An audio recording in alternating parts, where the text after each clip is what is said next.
Tilea's Troubles, Part 146. The End of Summer 2405, continued. Putting Right the Wrongs.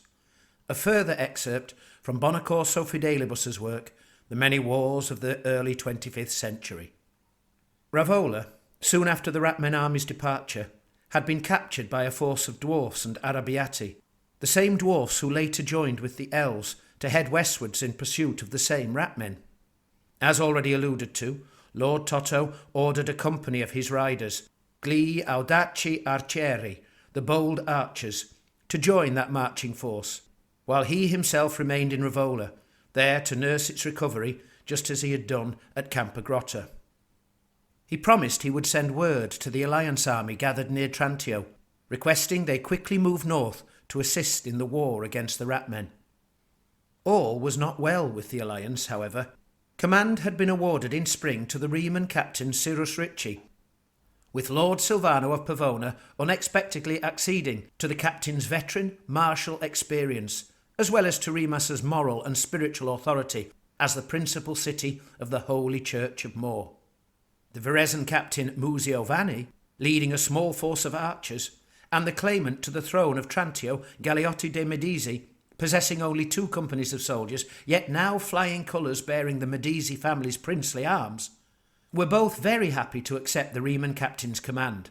It had been Barone Jacopo of Verezzo who had demanded all should agree in advance that the Alliance army's commander would be whomsoever brought the largest contingent, rather than assuming that the originator of the idea of alliance, being the young Pavonan lord, would become the captain general.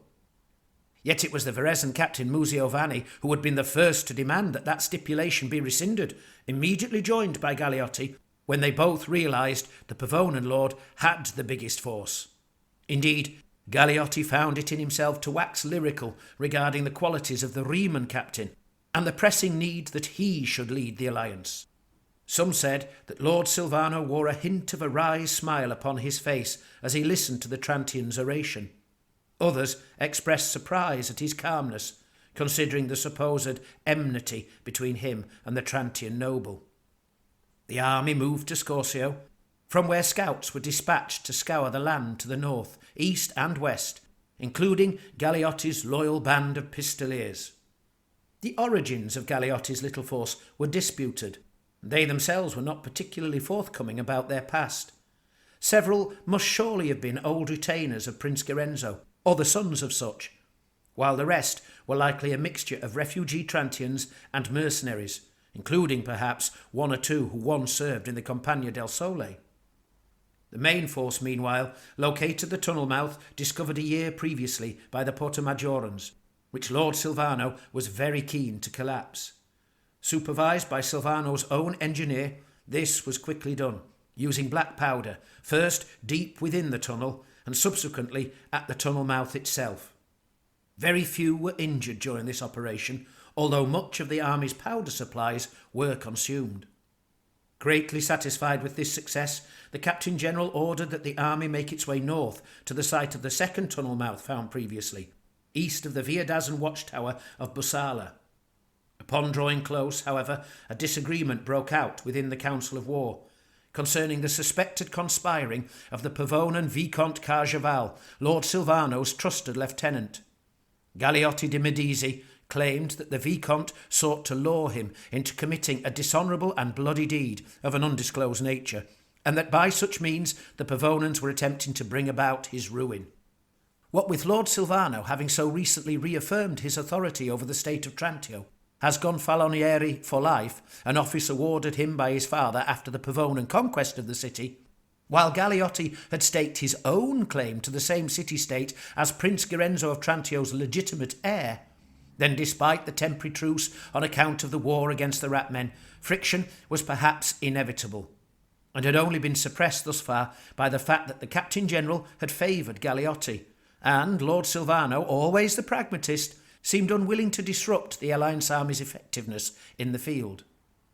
The Verezzo captain Vanni unsurprisingly took Galeotti's side in the argument, while Lord Silvano seemed merely annoyed that such wrangling disputes would thwart the army's efficacy.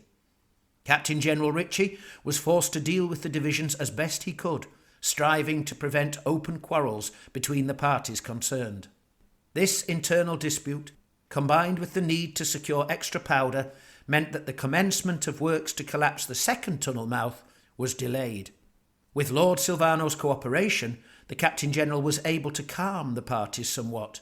But before real reconciliation could be achieved, with the matter properly investigated and settled, news came of events in Pavona which would turn the quarrelling into outright war. In the south, Barone Jacopo Brunetti, Regent of Verezzo, Capitano del Popolo, had finally made his move. After several seasons of apparent indecisiveness, with much in the way of words and letters, of debated apologies and non-committal discussions, all the while building up the strength of Verezzo's army, and after sending Captain Vanni and a company of archers to join the Alliance army, thus making it appear that he had accepted the need to cooperate with Pavona and put all the past grievances behind him, the Barone had at last shown his true colours. At the head of an army which greatly outnumbered the soldiery currently garrisoned in the realm of Pavona, he appeared at the town of Scasese, invested it, and issued demands for immediate reparation payments for that which was looted from Spumante. The leading members of the town signoria did all they could to prevent their town's ruin, rushing to Pavona city to pass on the demands. 3 days later, the nobleman Barone Reccia returned, visibly anxious to deliver the following answer to the Verezan lord, which he had a servant read aloud, as he did not trust his own voice. "We are entirely unable to gratify your demands, for the only person who could do so is Lord Silvano, regent of our realm, who is, as you well know, presently abroad, serving in the Alliance army sworn to defeat the Uomini Ratto.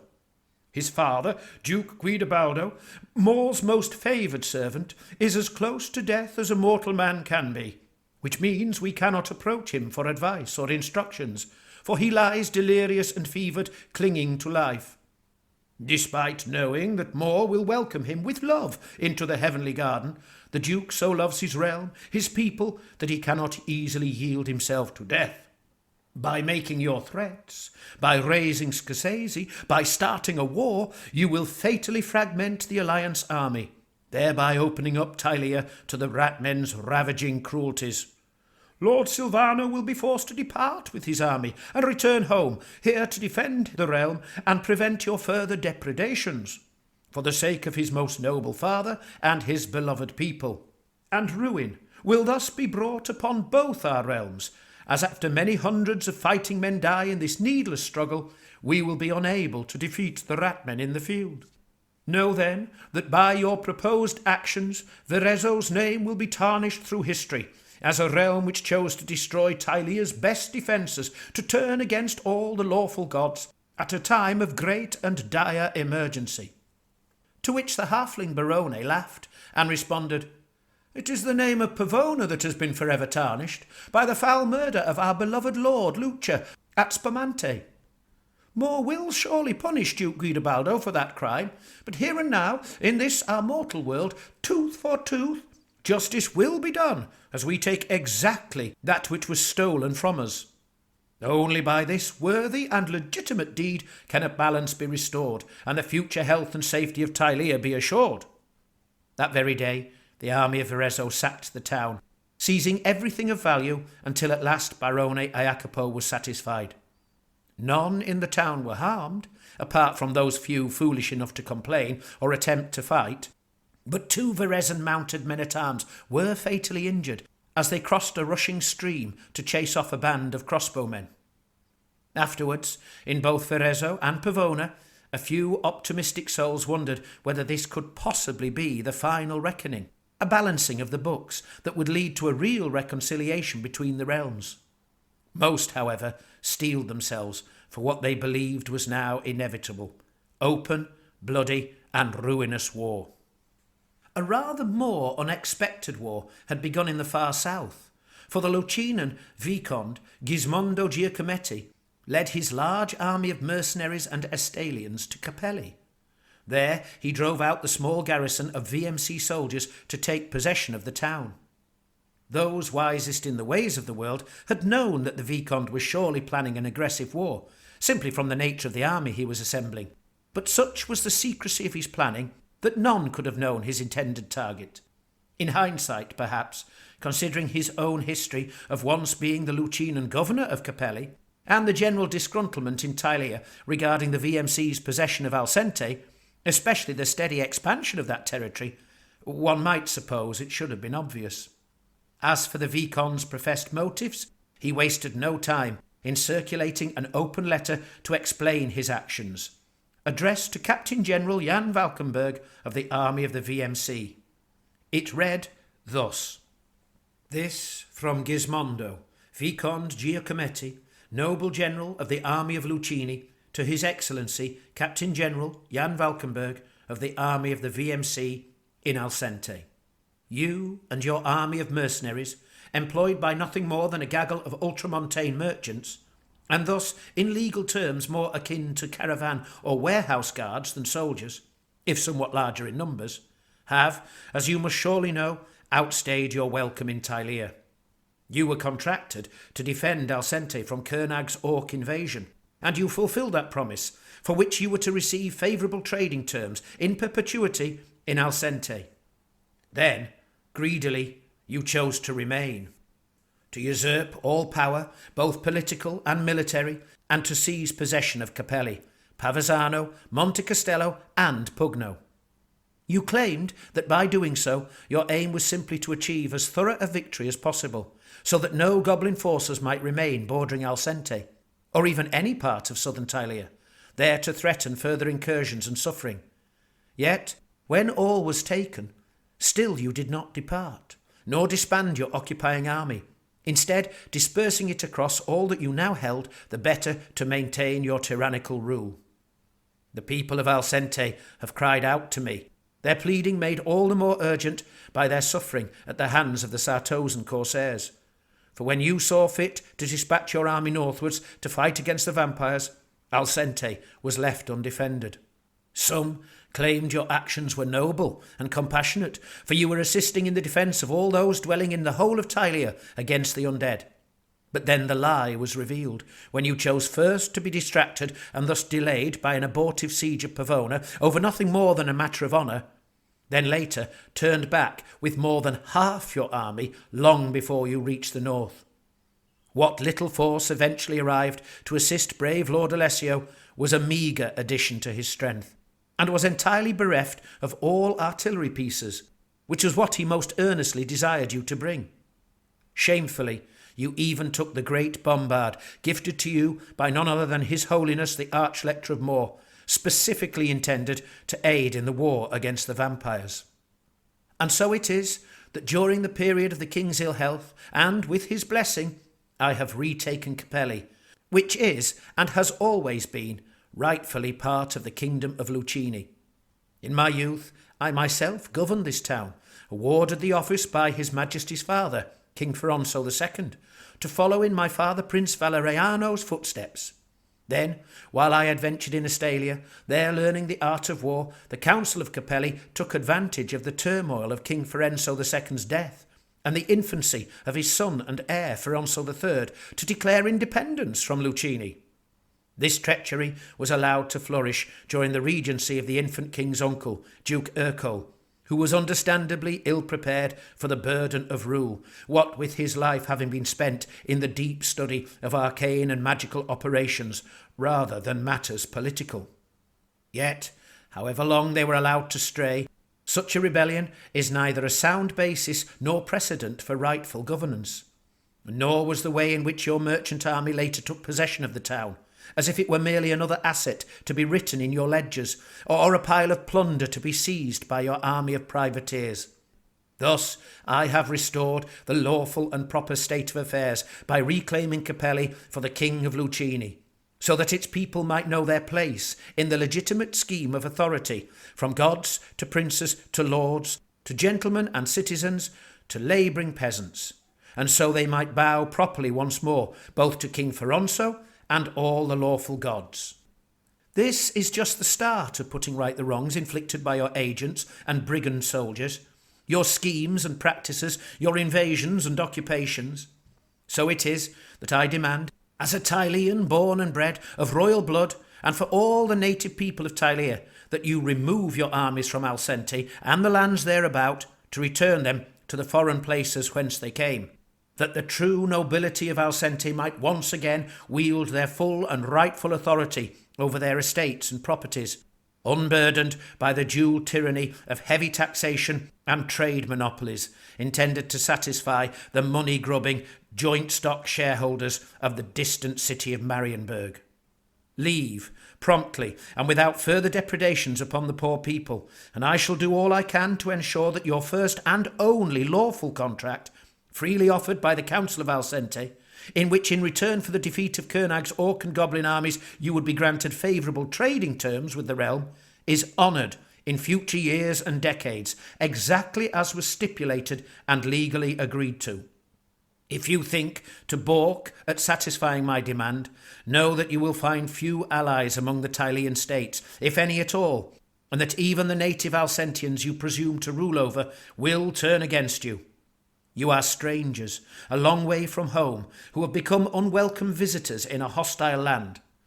We and the people of Alcente fight for Tilea, for our homes and families, while you suffer for the sake of greedy merchants who care only for goods received and not for your own lives.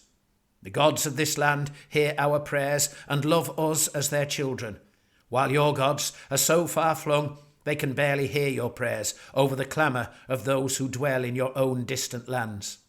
If you choose to stay and make war, then not only will your masters fail entirely to profit from your stubborn foolishness, but you and your army will be defeated and ruined. Now, depart immediately, for your time in Tilea has come to an end. Back in the city of Luccini itself, the wizardly Duke Ercole had administered his long and carefully prepared magical cure for the young king's indisposition, and the entire court was pleased to see an obvious change for the better in the king. Just as this new hope had begun to blossom, however, one of the king's trusted servants attempted to assassinate him. The fellow approached the king as if to hand him something, which the duke was about to allow, until he saw a look of confusion in the king's face. The servant faltered and could not conceal the flash of guilt he suddenly felt. That moment's hesitation was enough for the noble wizard to cry, "Guards!" for he knew they could act more quickly than he could summon up a magical protection. But before they could subdue the treacherous servant, and thus before he could be interrogated to discover who was really behind this attempted regicide, the prospective assassin cut his own throat using a poisoned blade concealed in his clutch of papers. Just when Ercole had dared to hope a new and happy confidence was settling upon the court, what with his nephew, the king, cured, and his cousin, Viscount Gismondo, marching against Luccini's enemies, instead, suspicions abounded. The royal chamberlain, the Camerlengo, Casimiro Baroni Cicciotelli, commenced an inquiry to discover the wicked culprits behind the assassination plot. Rumours abounded, including that the Sartosans were involved, as for several months there had been mutterings that the pirate ships had sailed in consort with Estalian ships, bringing goods and men to Luccini for the Viscount. Gismondo's factor in Luccini laughed this off as preposterous and malicious gossip, for his master had clearly come to prevent any further harm caused by pirates. Other accounts circulated, the most convincing perhaps being the claim that the VMC was behind the assassination attempt, and that their malicious intentions were exactly why the Viscount had struck against them so suddenly at Capelli.